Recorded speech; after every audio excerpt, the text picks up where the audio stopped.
Boa noite a todos. Estamos em mais uma live do Corecon São Paulo. Hoje, o Fórum de Perícias do mês de setembro. Na oportunidade de hoje, o nosso presidente Pedro Afonso Gomes vai discorrer sobre o assunto cumprimento de sentença para fins de reintegração de posse de imóvel comercial. A live é coordenada pelo nosso conselheiro José Marcos de Campos, que é coordenador do Fórum de Perícias do Corecon, e gostaria de desejar a todos e todas um excelente evento e lembrar que estamos ao vivo aqui pela plataforma Zoom, mas que a partir de semana que vem esse evento ficará disponível na íntegra na TV Economista, o canal oficial do Corecon no YouTube. Então, conselheiro José Marcos, por gentileza, a palavra é do senhor. Muito obrigado, Júlio, muito obrigado a todos. E aqui, mais uma vez, o meu agradecimento ao Pedro Afonso por mais uma grande doação que ele nos faz aqui, né, compartilhando esse conhecimento, essa experiência, e um tema absolutamente importante e interessante para todos nós, né, a resolução de contratos de aquisição de bens imóveis possui uma regulamentação toda específica, né? E que vem sendo sedimentado ao longo dos anos, quanto à questão das devoluções, né, das penalidades impostas aí para a questão de resolução desses contratos. E isso hoje será tratado aqui com um caso concreto, né, extraído de um caso concreto, onde vocês poderão perceber que a estratégia técnica e a estratégia jurídica, toda essa sinergia, ela tem uma importância fora do comum para que a decisão, né, a tomada de decisão gerencial ultrapasse os limites daquilo que a gente pode enxergar apenas e tão somente a partir do contrato, a partir daquilo que as condições estanques, né, de tudo isso que nós estamos tratando, podem indicar. Então, isso vai ser aqui, eu acho que uma contribuição excelente, não só a nível pericial, mas também a nível de gerenciamento de contingências, de gerenciamento de situações especiais. E isso, né, nós temos aqui a colaboração ímpar, né, do nosso querido presidente Pedro Afonso Gomes. Pedro, meu carinho, meu agradecimento e minha gratidão por mais essa tua contribuição, essa tua doação pessoal para toda essa nossa querida categoria dos economistas. A palavra é sua, Pedro. Muito obrigado. Muito obrigado, conselheiro José Marcos, coordenador do Fórum de Perícias, a todos os que estão aqui presentes, Júlio, nosso gerente executivo, Denise, nossa assessora de comunicação, e todos os demais colegas que estão aqui conosco, de São Paulo e de fora de São Paulo. Eu trouxe esse caso não pela dificuldade do cálculo, porque o cálculo é até simples, mas eu vou explicar ao longo dessa exposição por que motivo eu trouxe um enriquecimento especialmente da função de assistente técnico nesse caso. E aí eu vou já expor conforme eu preparei aqui para vocês. Então, já está bastante bem dito que o tema é o cumprimento de sentença para fins de reintegração de posse de imóvel comercial. O que é esse caso especificamente? A empresa A, que me contratou, ela é uma empresa de participações, ela comprou lá uma gleba de terrenos aí no interior de São Paulo e, se me permitem só um pouquinho aqui, eu reduzi um pouquinho, acho que está visível para todos, né? Essa empresa A, ela comprou uma gleba de muita extensão e fez diversos lotes para a venda para empresas comerciais e industriais. Então, em 2011, essa empresa A vendeu um lote de terreno em condomínio empresarial para a empresa B, que era uma distribuidora comercial. E esta empresa B, então, iria construir sobre o terreno um centro de distribuição. A venda foi, na época, por R$700 mil desse lote. A ser pago 10%, ou seja, 70 mil, eu estou arredondando os números, né? 70 mil, a primeira parcela, e mais 71 parcelas acrescidas de juros de 1% ao mês, e a atualização monetária pelo IGPM. Até aí, tudo bem tranquilo, né?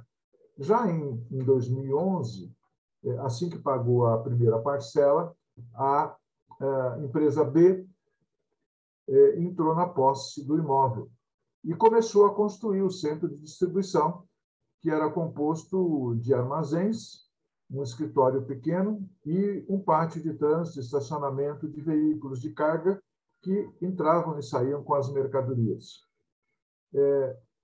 Em 2012, apertada um pouco o caixa dessa empresa B, a compradora, pela construção que estava fazendo, ela começou a não pagar as parcelas.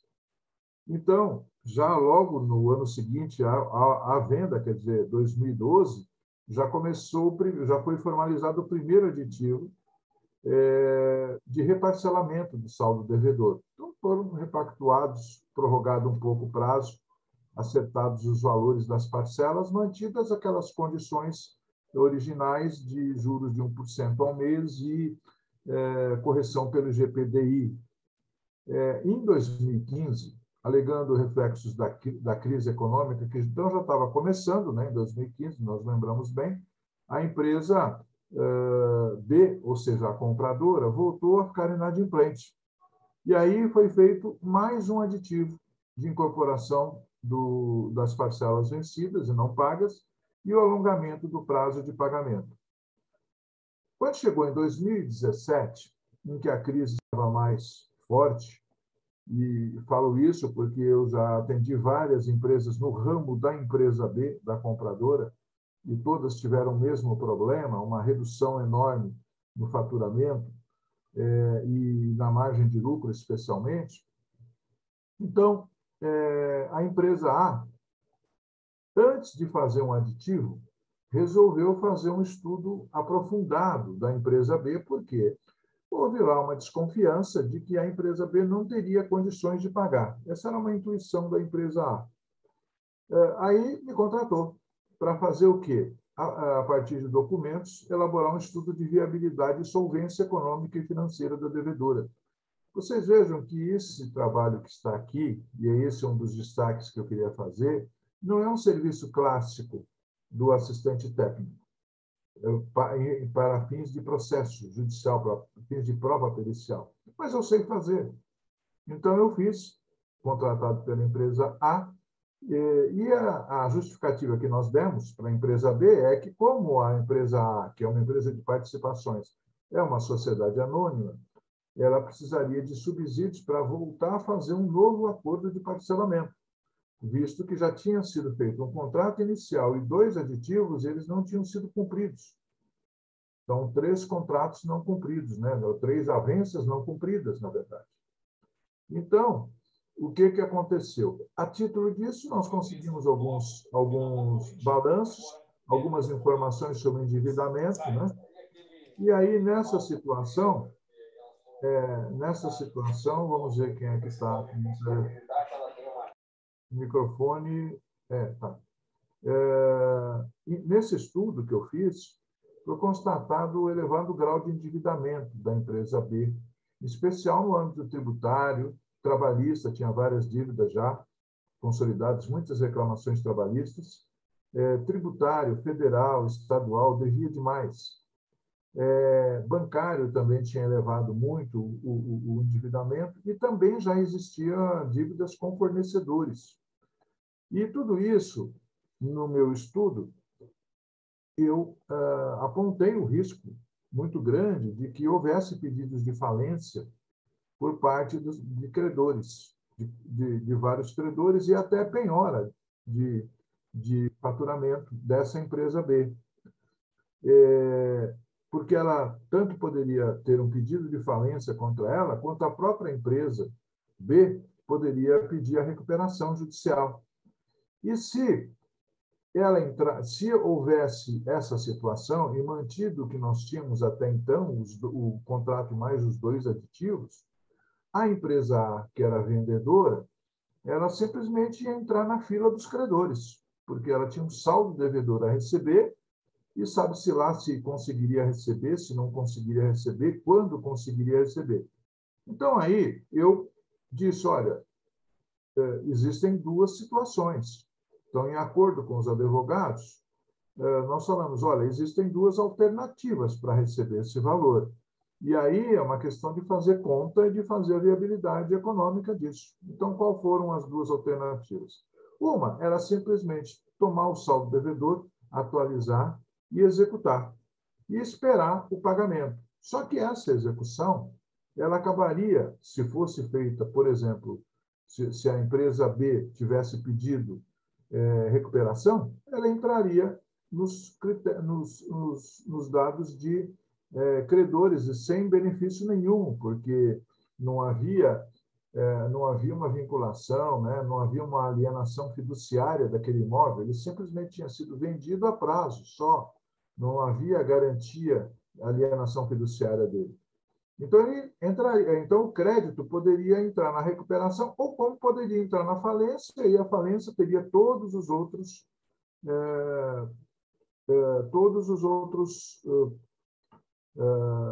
créditos na frente dele. Só para vocês terem uma ideia, eu vou falar do processo que nós movemos depois, né, que é a ação de reintegração de posse, mas só para vocês terem uma ideia, o saldo devedor dessa empresa talvez fosse alguma coisa como 400 mil, 450 mil, não lembro mais o valor, mas alguma coisa assim, quase 500 mil. Só que só a Receita Federal entrou nos autos apontando 1.250.000 de dívidas, quer dizer, muito mais do que o saldo devedor da minha cliente, né? O saldo devedor não, o saldo credor, né? O crédito da minha cliente era 500 mil e só a Receita Federal entrou com 1.250.000 de dívidas consolidadas, né? Então, quer dizer, meu cliente não ia receber. Era o normal isso, né? Havia uma outra situação, que era a reintegração de posse do terreno com o reembolso dos gastos havidos. Então, eu levantei essas duas hipóteses para o cliente. Olha, se você quiser entrar na fila, execução. Se você quiser desembolsar alguma coisa e ficar com o imóvel, é outra situação. Então, aí, além de mim, foi contratado também um outro perito, que era um perito engenheiro, para avaliar, subsidiar a decisão da empresa. Então, aí, eu vou dizer, eu, economista, tive que fazer o quê? Apurar qual deveria ser o valor que a empresa a minha cliente, deveria devolver à empresa B, pelos pagamentos que recebera da empresa B, se deferir da reintegração, porque todas as vezes que há uma reintegração, assim vale também no caso de compra de imóveis residenciais, etc., já existem leis e existe a jurisprudência do judiciário que a pessoa que já pagou parcelas, ele não perde integralmente as parcelas pagas, ele vê restituída parte dessas parcelas. A questão é saber o percentual, às vezes se dá uma variaçãozinha em relação a isso. Então, era claro que se o meu cliente tivesse o terreno de volta, ele teria que pagar para B uma parte daquilo que ele recebera. Então, esse é o primeiro cálculo. E, mas, ao mesmo tempo, se houvesse a reintegração, significaria que a minha cliente estaria pagando de volta para a compradora todos os valores que ela tinha pago, menos um certo percentual de retenção. Portanto, essa que era a compradora, a B, também devia ao meu cliente uma remuneração pelo uso do terreno desde 2011. Por quê? Enquanto ele pagou as parcelas, se ele pagasse direitinho, não teria problema, porque, chegando no final, ele era dono do terreno. Só que como meu cliente estava devolvendo dinheiro, ele precisava pagar o valor do uso do terreno desde 2011, porque, senão, meu cliente ficaria sem nenhuma remuneração por aquele uso durante, no caso aqui, 7 anos, né, que foi de 2011 a 2018, quando entrou com o pedido com o pedido de reintegração. Ao mesmo tempo, paralelamente, mas em conjunto, sempre em harmonia comigo, o perito engenheiro ficou encarregado de fazer duas coisas. A primeira era tentar estimar o valor das benfeitorias, porque, lembrem, foi comprado um terreno e sobre o terreno foi feita uma construção. Então, essa construção vale bastante. Agora, quanto é que ela vale? a lei diz só das benfeitorias úteis e necessárias. Portanto, tem que haver esse julgamento também, o que é útil e o que é necessário. Porque é aquela história, né? Você vai num apartamento, você faz todas umas melhorias, mas às vezes é uma florzinha só, né? É uma coisa decorativa que só serve para quem comprou, para quem reformou, acha bonitinho, mas não é útil para mais ninguém. A pessoa que vai entrar lá não dá valor nenhum a isso. Então, a mesma coisa nesse caso. A benfeitoria precisaria ser útil e necessária.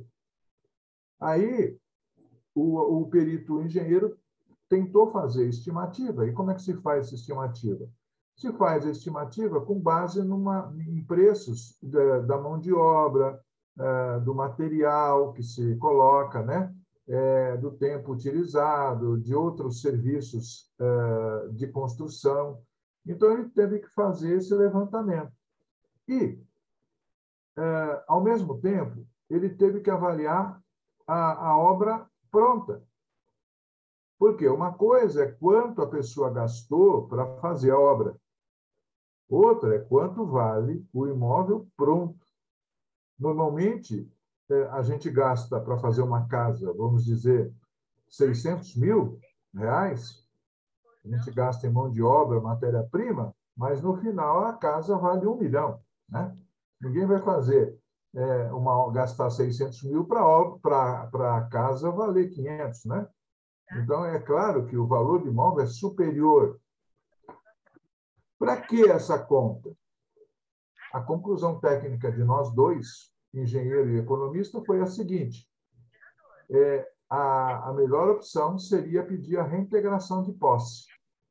Porque, nesse caso, o meu cliente ganharia um imóvel inteiro, quer dizer, o imóvel, o terreno, com já a construção de boa qualidade, sem muitos problemas, né?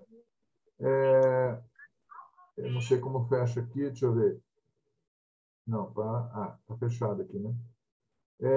O imóvel inteiro,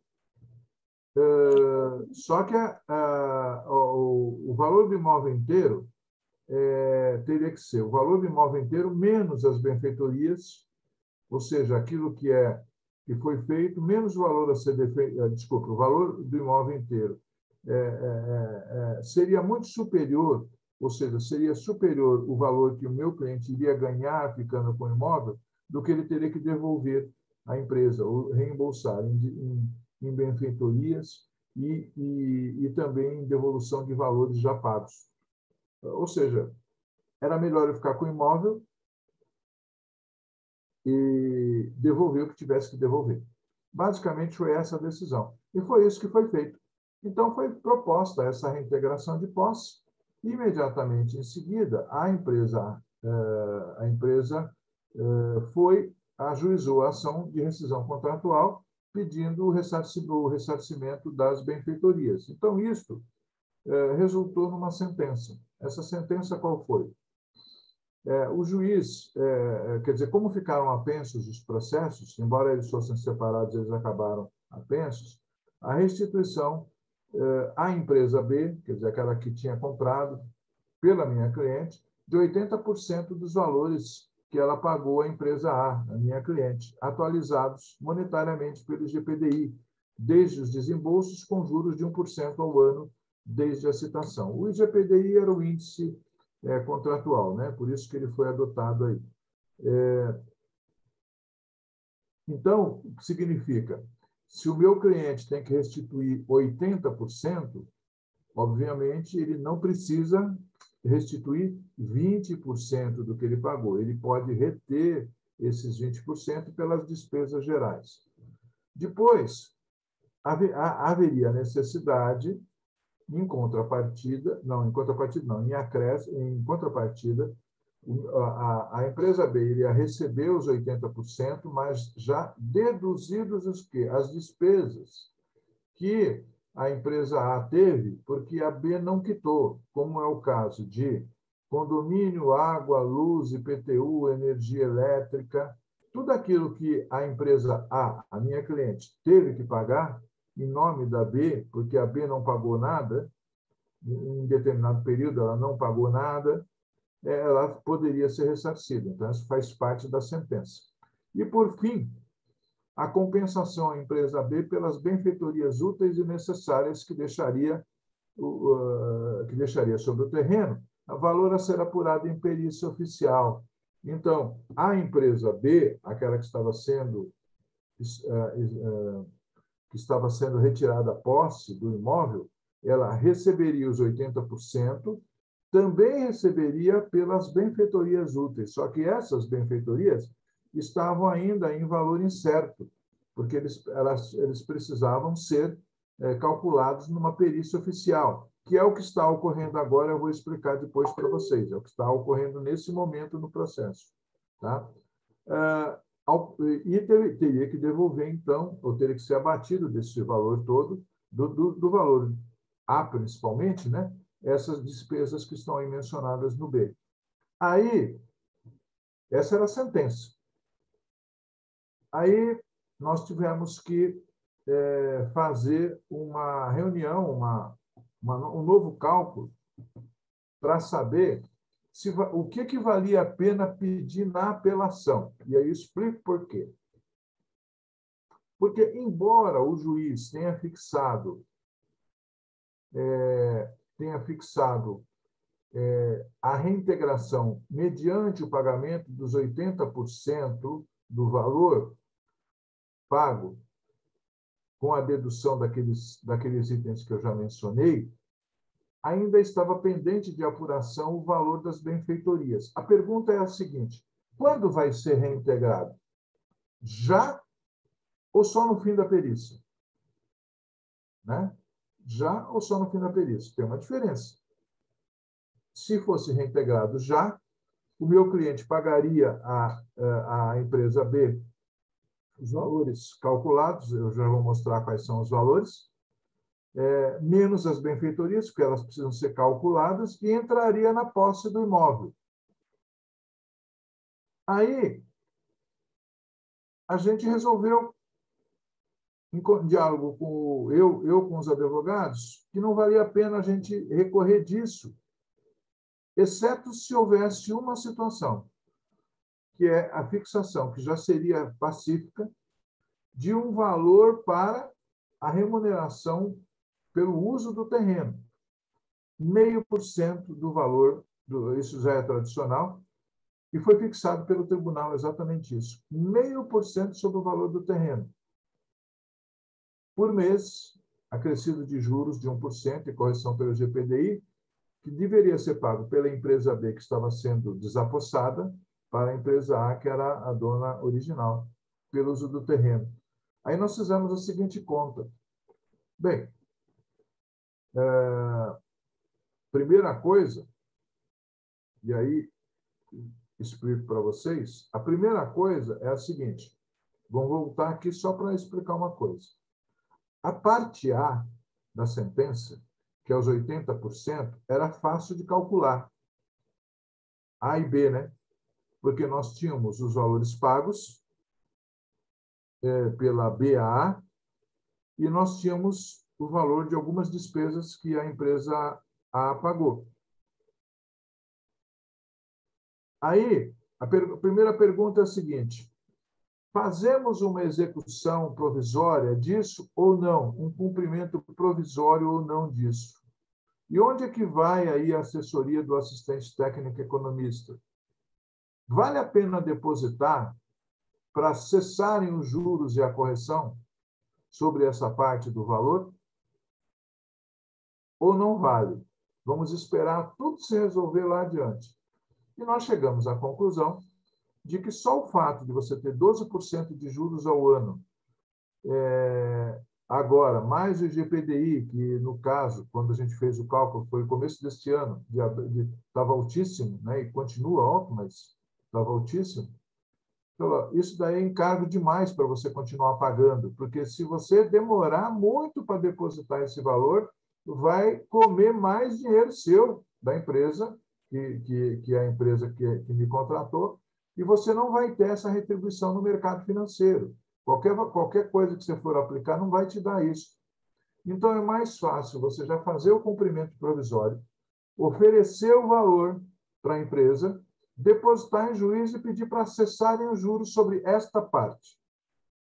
Sobre a outra parte, também poderia se estimar um valor pelas benfeitorias, mas nós ponderando com o cliente, achamos que não valeria a pena fazer isso, porque já poderia ser tomado quase que como um reconhecimento do valor das benfeitorias, e aí seria difícil voltar atrás. Por exemplo, se a gente falasse a benfeitoria é 3 milhões, bem, vamos estimar em 3 milhões. Já seria um indicativo para ser 3 milhões, mas a gente tem condições de dizer que a benfeitoria é 1,5 milhão, 1,8 milhão, né?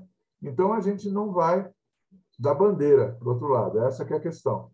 Então, tá bom, vamos correr o risco e vamos adiante, tentar fazer uma perícia mais rápido possível para poder depositar esse resto e tomar posse. Mas por que não foi, então, recorrido disso?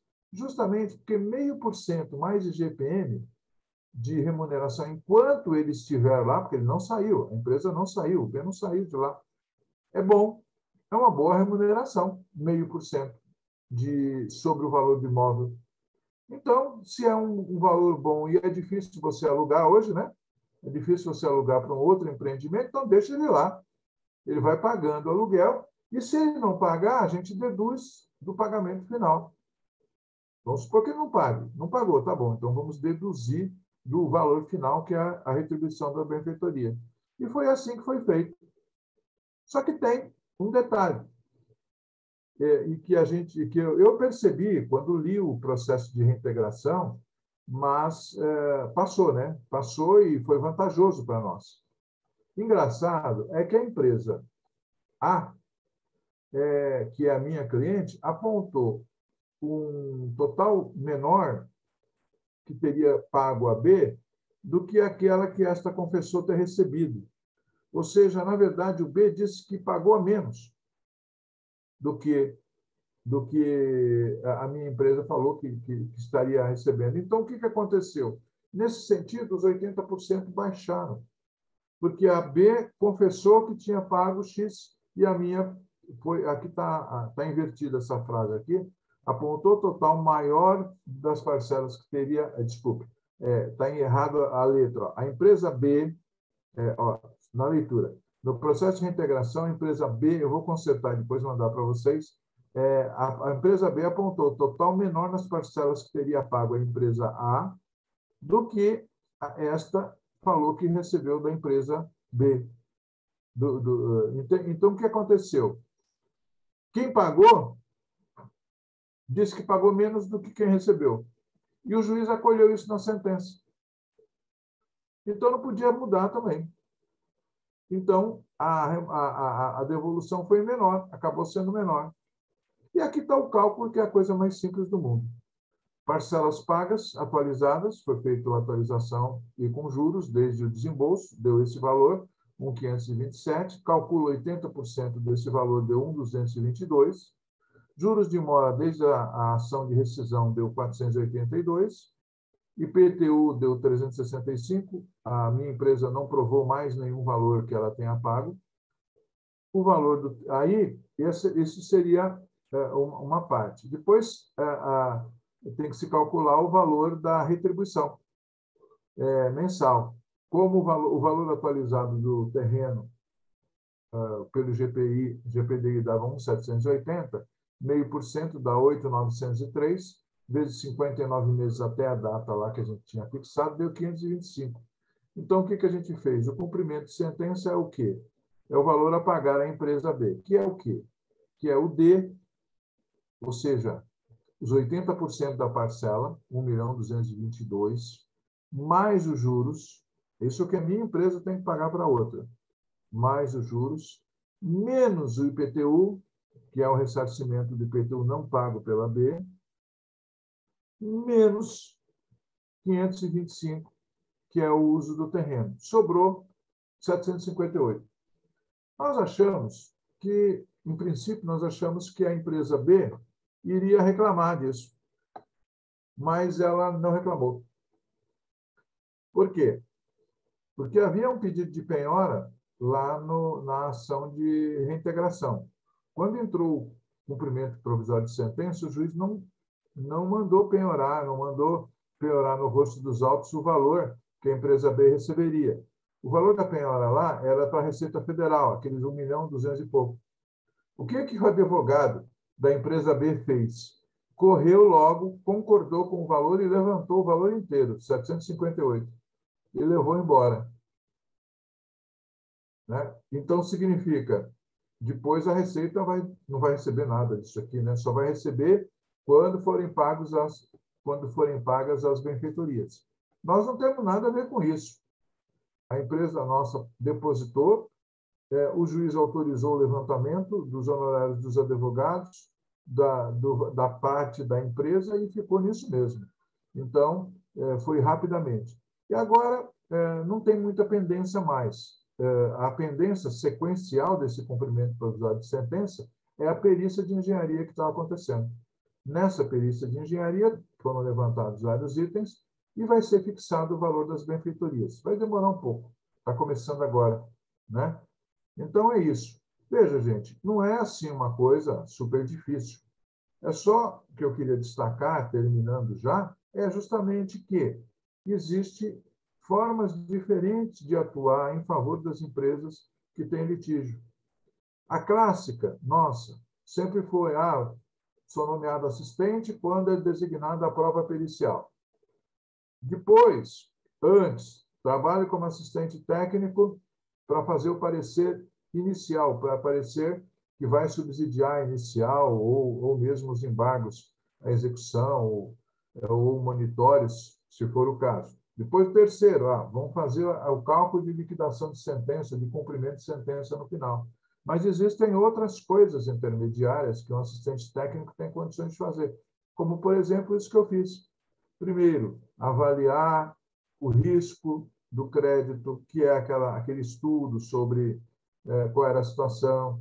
Depois, avaliar se vale a pena entrar, quais seriam estimar o que a empresa pagaria ou não. Mesmo que não seja um valor exato, eu pelo menos dei a tendência e eles seguiram e deu certo tudo, né? Então, eu também faço, alguns já sabem, levantamentos de risco de ações para fins de balanço, né?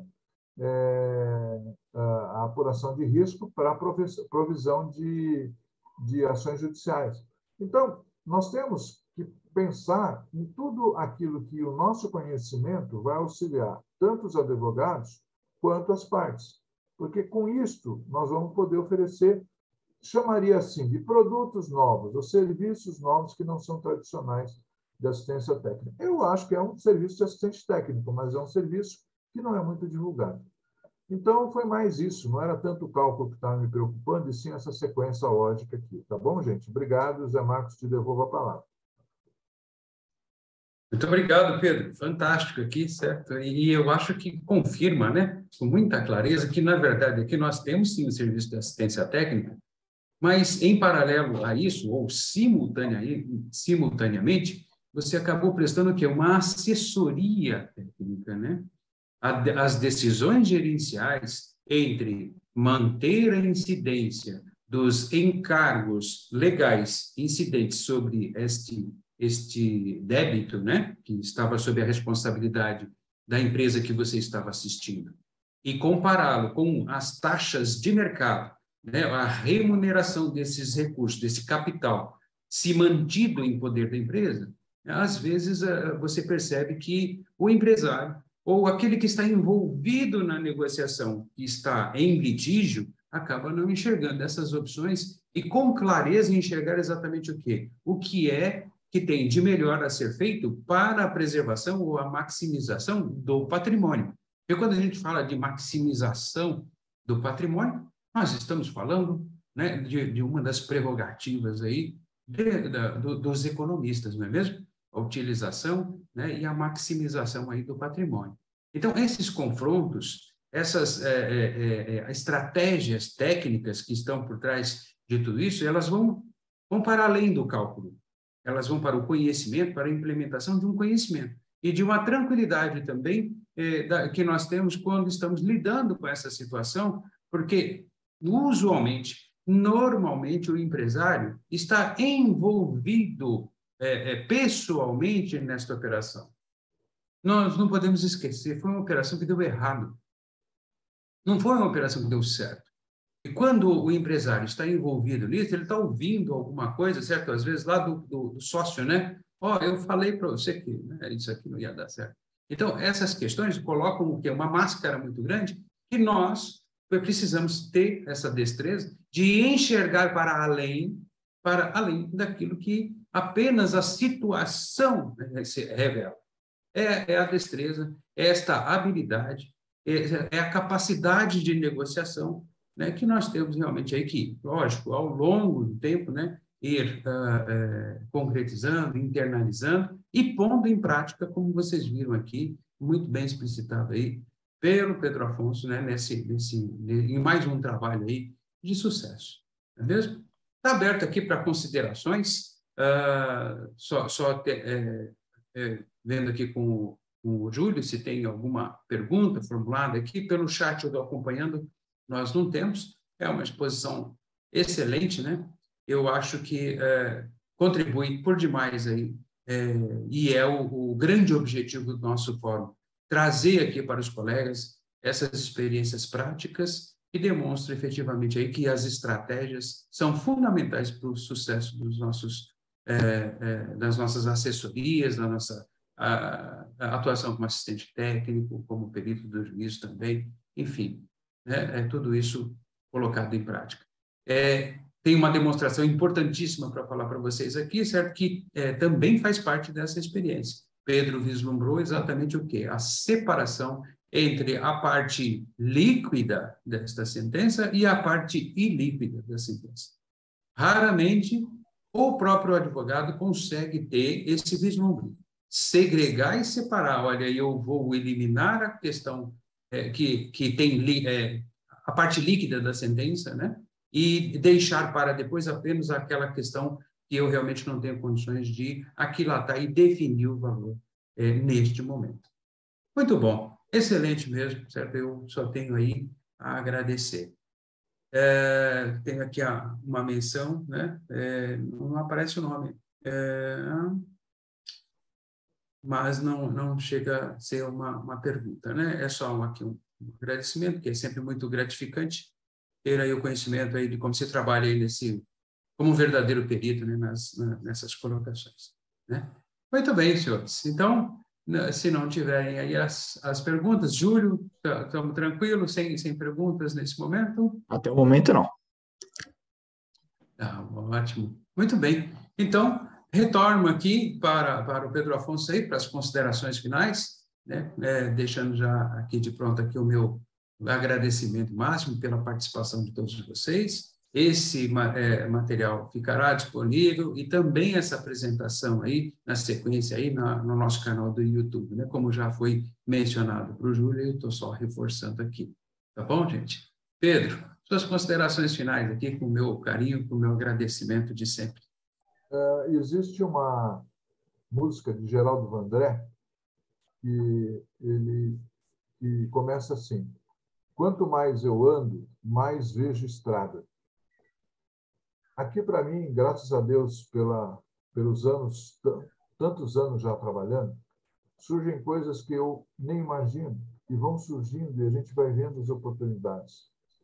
O objetivo deste fórum, criado há já 19, quase 20 anos, é exatamente compartilhar com todos essas oportunidades que nós temos. Que podem ser muitas mais do que essas que aparecem aí, que eu vejo na minha atividade profissional diária. Mas eu queria ressaltar isso. O grande valor que nós temos para a solução dos conflitos. Porque quando existe esse tipo de coisa, o advogado não sabe, e todo mundo sabe disso. Então, a gente precisa perceber quando vai ajudar a solucionar um conflito. E é a melhor forma que tem.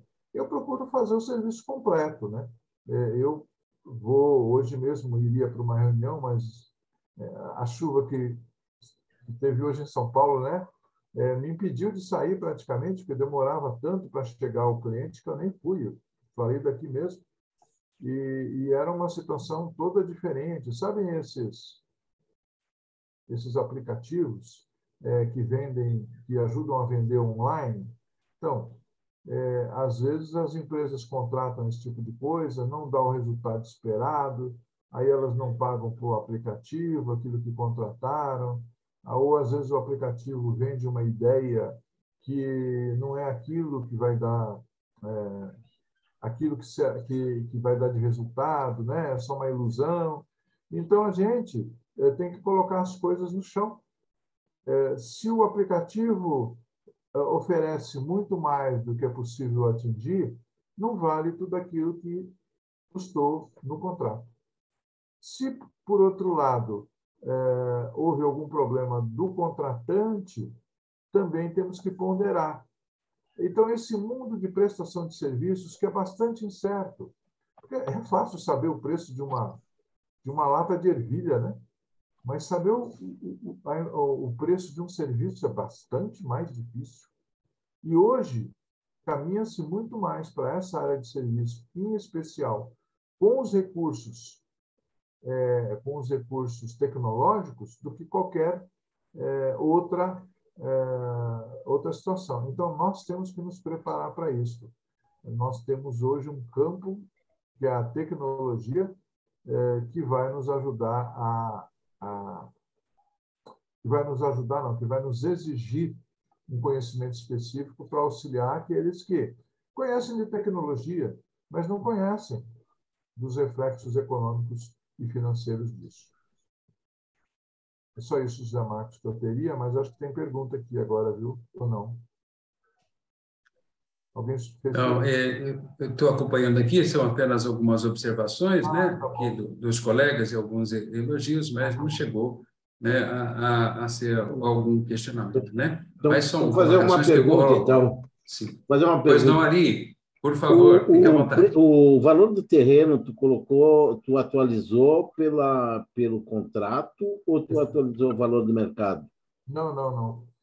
A definição era da sentença, que eu não coloquei ali toda a sentença, né? Mas no decorrer da sentença, a juíza, na verdade, ela... Não, olha, vocês fixaram o valor do terreno, o valor era 700 né? Aí aí foi feito com base no índice contratual. Porque você vê que aqui em São Paulo, você que está aí no Rio Grande do Sul, sei que aí o índice aplicável no judiciário é o IGPM, né? IGPM. Em São Paulo é o INPC, já desde 96. Mas ela não obedeceu o do judiciário, ela obedeceu o do contrato, o que é natural, porque as partes fixaram esse índice. Então, deve prevalecer, em princípio, sempre aquilo que as partes fixaram. Então, como todos aceitaram o índice GPDI, ela aplicou o GPDI em tudo. Por quê? Porque há um paralelo entre o valor do terreno, o valor das parcelas, o valor das prestações, aquilo que deixou de ser pago, né? Tudo isso é um paralelo. E aí foi isso adotado. Foi por isso que eu atualizei pelo GPDI, porque tinha lá já uma referência na fundamentação dela de que deveria ser adotado esse índice contratual. Excelente.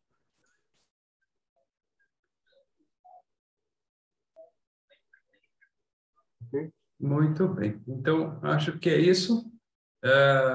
Lembrando também certa questão que ficou bastante latente e importante, né, em termos de cessação dos encargos, aí a restituição, né, da coisa aí no seu status quo ante, né? Normalmente os juízes acabam já definindo isso na sentença, e isso também foi muito bem exposto aí em relação à situação, né, de quando e até que momento vai ter que se esperar aí pela devolução, né? Pela reintegração, efetiva reintegração de posse. Isso também é um outro elemento assim muito bem pontuado, né, e que serviu de mote aí para essa decisão importante. Muito bom, excelente. Então, resta agradecer mais uma vez a todos, né, pela participação, pela presença, né, lembrando aqui que neste setembro, né, nós tivemos aí essa reunião fora da terceira quarta-feira de cada mês, de forma excepcional, né, mas que retomamos aí no mês de outubro, aí, na terceira quarta-feira de cada mês, contando sempre aí com a audiência de vocês e aberto sempre as sugestões de tema, de acordo com aquilo que vocês perceberem que é importante, que vocês estão encontrando em termos de assuntos, né, cotidianos aí, coloquem para a gente aí como observação, como sugestão de tema, e nós vamos atrás de material para fazer aqui uma exposição para atender efetivamente as necessidades de cada um de vocês. Meu forte abraço e meu agradecimento. Júlio, é contigo para o encerramento final. Obrigado, José Marcos, obrigado, Pedro Afonso, obrigado a todos os presentes. Com certeza, mais uma live aqui que trouxe assuntos muito pertinentes, conhecimentos fundamentais para os economistas que querem atuar na área de perícia. E assim nos despedimos, então, desejando uma ótima noite a todos. A partir de semana que vem, o vídeo está disponível na íntegra na TV Economista. Tudo bem?